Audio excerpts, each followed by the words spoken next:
for war. It is building an entire city for this purpose, about 30 kilometers southwest of Beijing. A new military complex is coming up. They're calling it the Beijing Military City. Construction is already underway, and like most things Chinese, the scale is dramatic. It's a massive facility, some 1,500 acres in size, that is 10 times bigger than the Pentagon. The Pentagon, as you would know, is the headquarters of the US Defense Department. It is effectively the American Defense Ministry. Going by some claims, the Pentagon is larger than 100 American football fields. And Beijing's military city will be 10 times bigger than that. So you can imagine the scale. This is said to be the world's largest military command center, and it's going to be an underground facility complete with large and hardened bunkers and deep underground tunneling. Heavily reinforced concrete is being used for construction. They say it will be a foolproof facility, one that can survive even a nuclear attack.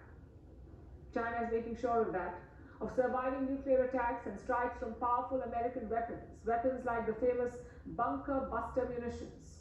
So this facility would have everything that the Chinese military and its Commander-in-Chief Xi Jinping may need. He could practically run a war out of there. Observers agree with this assessment. They say this complex is set to become China's wartime command center. It can replace the existing Western Hills complex. That's a Cold War era facility. It is China's existing wartime headquarters. This one is near Beijing. So why does China want a bigger complex now? Because it wants to be seen as a major military power. It wants an office that fits the description. So construction began last year. Reports say there are 100 cranes working at the site, 100 cranes.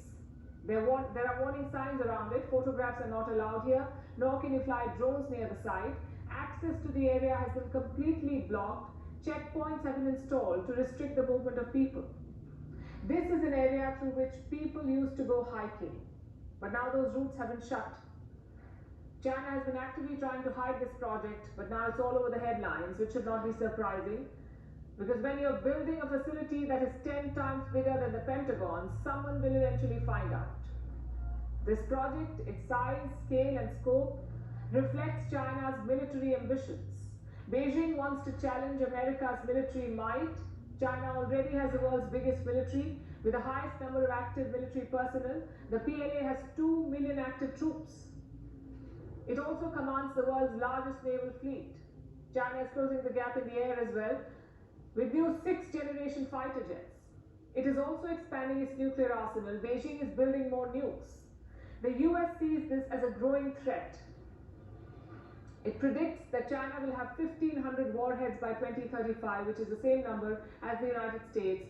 And this new facility is part of those same military upgrades. It was a missing piece for the PLA. It will serve as a centralized hub with new and advanced command and control systems. Military operations can be coordinated from here, that too across different branches of the PLA, as well as the theatre commands. More importantly, if there is a nuclear attack, this facility will protect China's leadership. Now, we don't know what kind of arrangement they already have in place for something like this, but nothing comes close to the size and scale of the Beijing military city. It is large enough to protect the entire command and control structure of the Chinese state. And it is China's rivalry with the United States that is driving this project. But India should not ignore this either. It cannot ignore China's rapid military advancements. Unlike the US, India's military challenge from China is more immediate. India shares a border with China, a disputed border which witnessed a military clash barely 5 years ago. India must take note of China's build-up and plan aggressive military upgrades. Perhaps tomorrow's budget will address this urgent need.